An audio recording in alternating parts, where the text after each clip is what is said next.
Yeah, we try not to mention the World Cup nowadays. But you know, last week I gave you some commentators and kind of bloopers. And I said I had some more, and I thought, oh, I'll read them. Might cheer us up. So these are real commentators' comments made while commentating on a football match. If that had gone in, it would definitely have been a goal. Yeah. Their manager, Howard Wilkinson, isn't here today, which strongly suggests he may be elsewhere.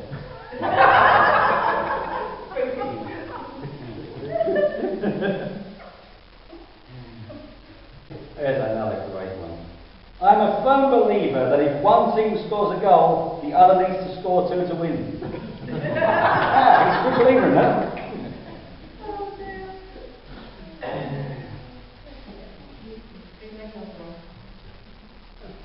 Quick fill-in, just to get us all up to speed from where we are with the story of David. Last week we thought about Saul and his sons, Jonathan included, dying in battle. We then get to the point, if you follow through the storyline, you can carry on reading the story if you want. In chapter 5, we see that David becomes king at the age of 30, key age. One of the first things that he does as king is to march into Jerusalem, as we will do in 18 months' time. And it's known, he gets rid of the Jebusites that are there in Jerusalem, and he takes control. And Jerusalem becomes known as the city of David. And even today, many will say it's the city of David. And then the Ark of the Covenant is brought into the city in chapter 6. This is the box that contains the stone tablets on which are written the Ten Commandments. And as it contains something, you understand, the Ten Commandments written by God, so as it contains something that is personally given by God, if you will, to Moses, it is often seen as representing God's presence. Because it was done by God and given by God. It's almost like, this was touched by God. So as chapter 7 begins, we find David settling in his new palace in Jerusalem, in his new capital city. And the Lord, we're told, has given him rest from his enemies. And so while he's been given rest from his enemies, he's got time to think. And as he thinks, he said, perhaps it's time to find God a suitable place to live. Remember, up until now, the ark has been kept in a tent, which was fine while the people of Israel were wandering around and never really having a real base to be at. But now that they've settled in this wonderful city of Jerusalem, he thinks, well, we ought to build God a palace, if you will, a place for him to live. David is thinking, I'm in a palace, I've got a nice place here, let's build something for God to honour him.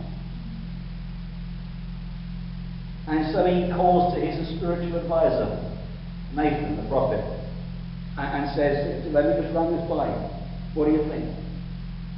And Nathan, knowing David, says, well, the Lord's obviously with you.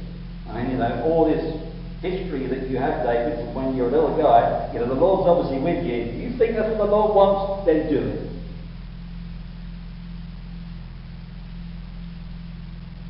Interesting thought, I guess. Nathan the prophet is saying to King David, well, the Lord's with you, if you think it's right, just do it. We can talk a little bit more about that tonight. I'm not going to labour it too long. But But there is a logic in David that says that, we should give God honour. We should give him a house, a place that we can honour him.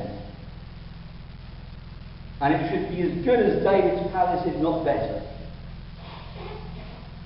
And Nathan kind of just nods his head at David because he figures that he must be right.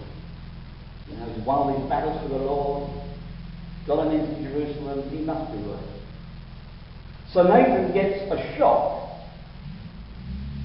when that night the Lord has a word for him.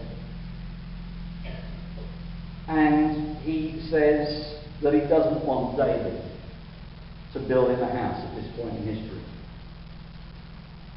He's not saying that he doesn't want anywhere that people can worship ever, but at this point, let's get it in context, 1,000 years BC, at that point, he doesn't want a temple being built for him. In fact, God challenges, if you remember, in the prophet Haggai, around about 500 BC, so about 500 years later. And he actually challenges the prophet to say, you need to build a house for me. So this is just at David's time.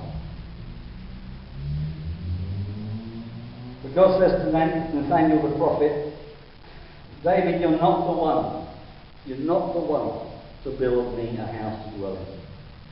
I've not dwelt in a house up to now. Let's just keep it that way for now. He has a tabernacle to live in.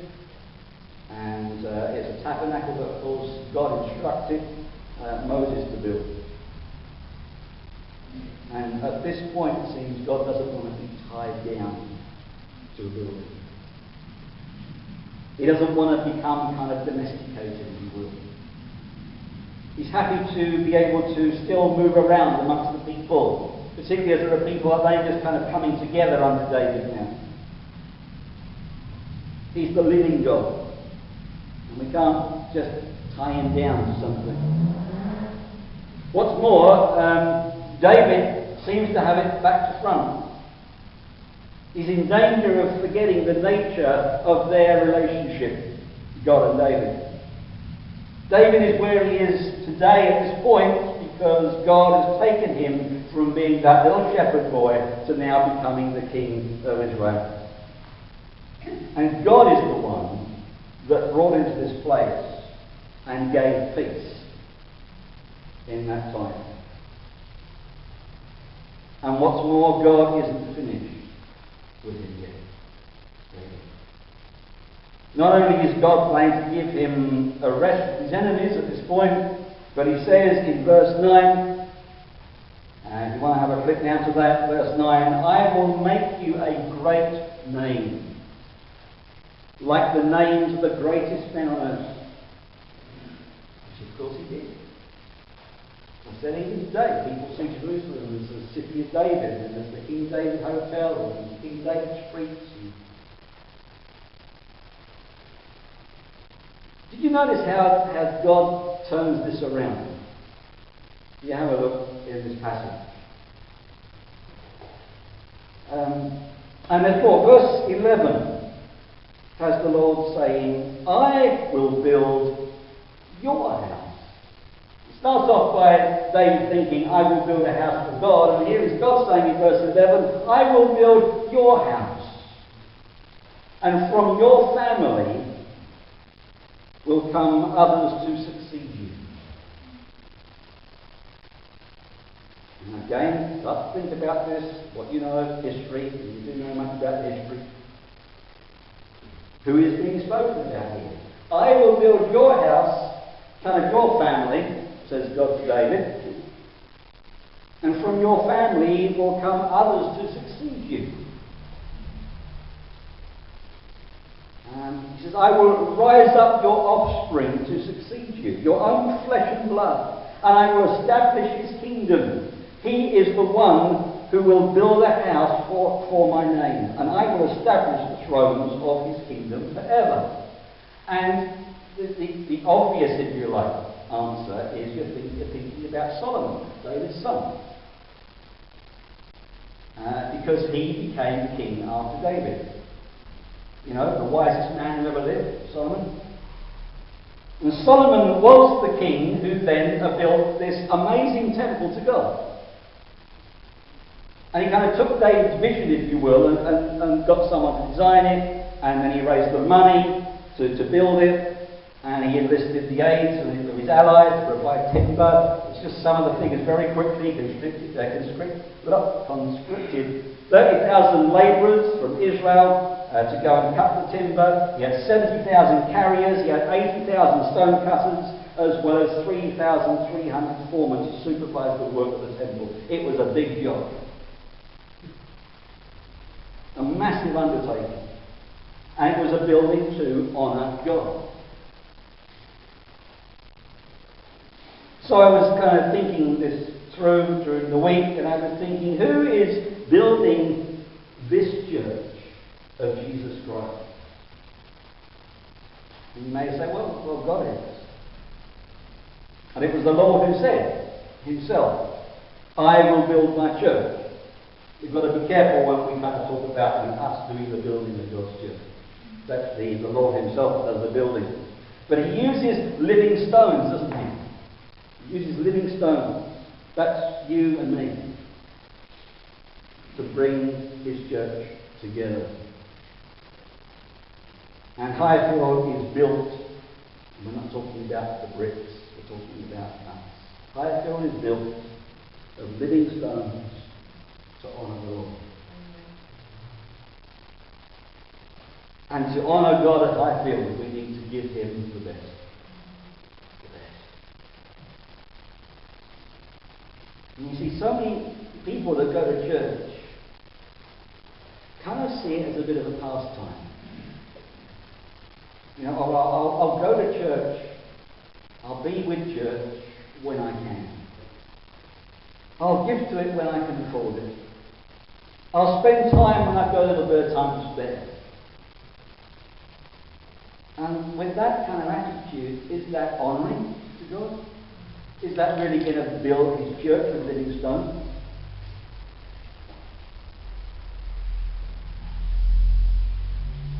I'm not suggesting that you spend all your time and your energy down in this building as I do. It's clear to know. It's full-time ministry here at the church, so 9, 12, sometimes 14 hours a day, 6 days a week, but I'm not pushing that onto you, but I'm kind of pushing something even better onto you. Because I hope that none of us see church, and again, I'm not talking about the building, none of us see church as a pastime. Because the Lord's more important than that. You know, remember the rope thing. For all eternity, we need to be honouring God, we need to be working towards that eternity. And Paul's saying, I'm straining towards the goal. I'm straining towards the prize. Not just on Lord, songs on my pastime. Straining. Being church, being a living stone is not a pastime activity. The Lord needs living stones. Building, joining together, fitting in, to be part of the whole.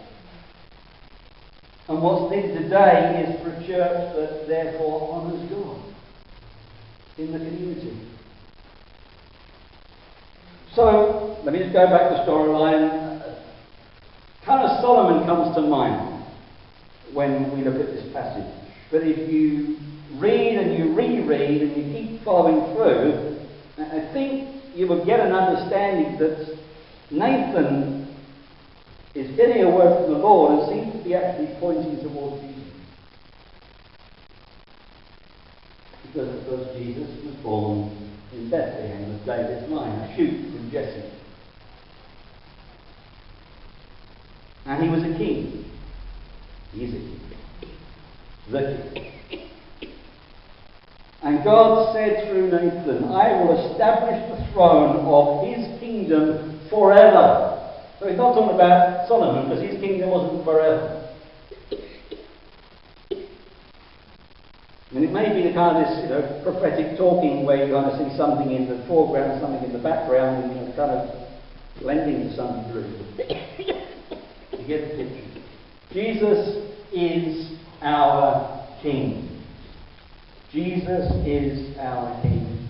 He is the one who said, I will build my church. And he wants a church made up of living stones, built together in honour to him.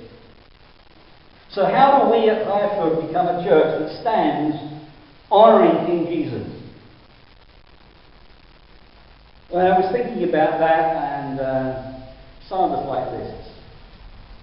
Some of us like lists. So I've got a list. Not that kind of how we can become a church that is honouring to the Lord, in whose name we are here. First thing on the list, we must be willing to help the ministry of the church. We must be willing to help the ministry of the church. That we need to become involved. The whole idea of living stones being built together is that you're involved, you're part of it. It's not a pastime. It's be part of life. I mean, he's determined to be serving the Lord in and through Highfield in some tangible way. You look at the early church and you see them all so fired up. We looked at Pentecost a few weeks ago. And there they were serving each other and giving time and their possessions, and they were all involved, and they were in and out of each other's houses, and they were encouraging and praying and supporting and all of that. They were all involved in the ministry. And if we're going to be honouring to the Lord as a church at Highfield, we all need to be involved. Willing and helping. So that's the first thing on the list. Second thing on the list, we must love one another and be committed to the family of our church. It is evident to me that Highfield is growing, spiritually and numerically.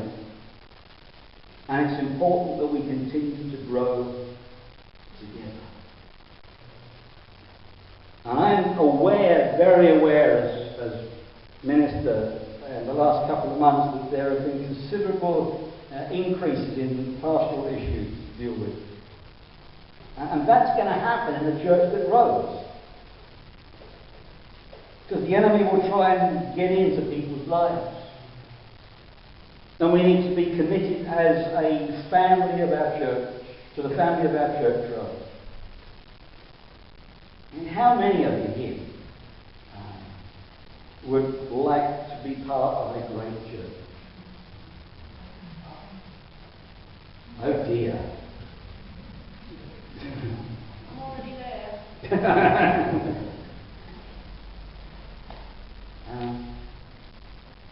Then what we need to do is that we, the ones that raise our hands, need to make it the great church and continue to build on that and be the living stone that kind of makes it into a great church. The Yorkshire stone walls, Dave. Sorry? The Yorkshire stone wall. Yeah. Third thing on the list. We must embrace our unique backgrounds and gifts. We are all different. And we need to embrace that difference. Not to kind of shun it. For instance, quick show of hands here, I won't make a big thing of it, but how many of you have gone to church all of your life? Okay? And how many of you haven't been to church all of your life? Okay? See the difference there. How many of you been part of a Baptist church for all your church life? Only been to Baptist churches? No, I've got the hand up. How many have been to other churches? Other denomination churches? I'm not being denominational. Okay, hands down. How many have a good idea of what your spiritual gifts are? Or is? Or Okay? How many of you haven't yet discovered what that is? How many of you haven't put your hands up yet?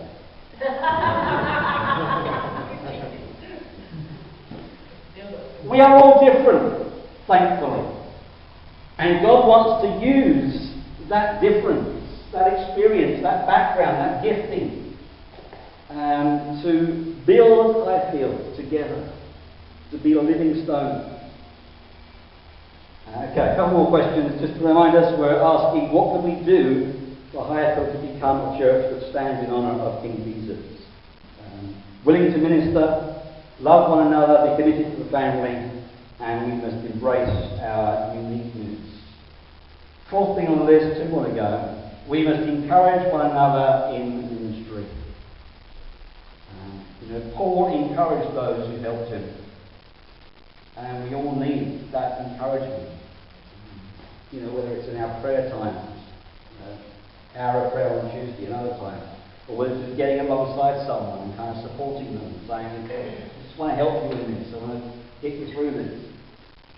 Whether it's training, in a couple of weeks or so time, we're having a neat thing to talk about preaching.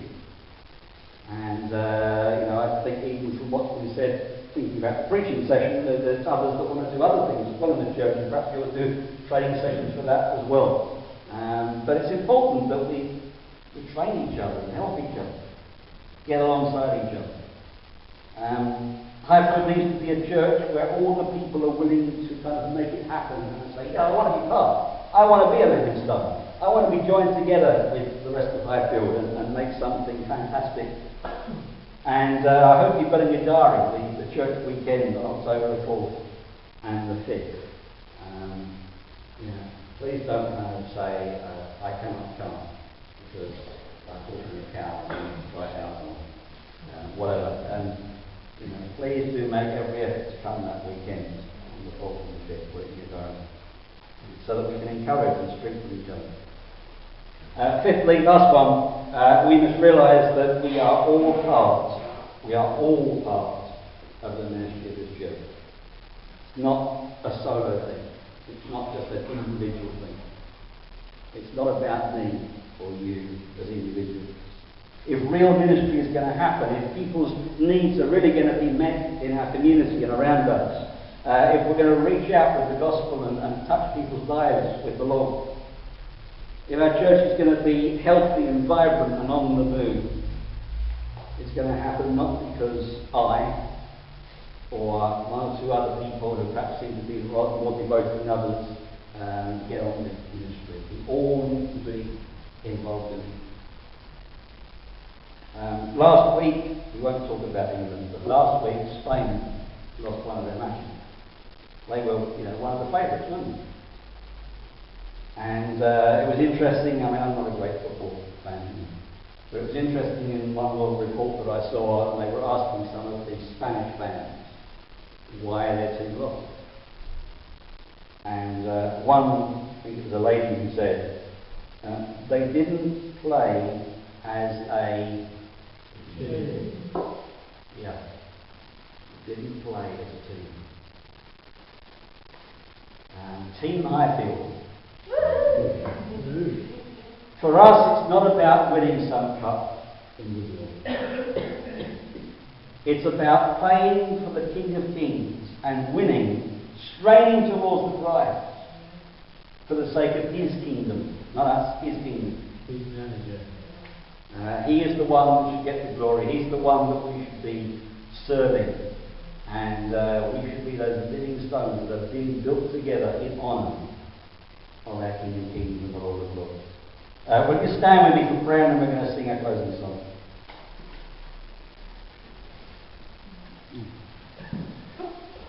You use your legs.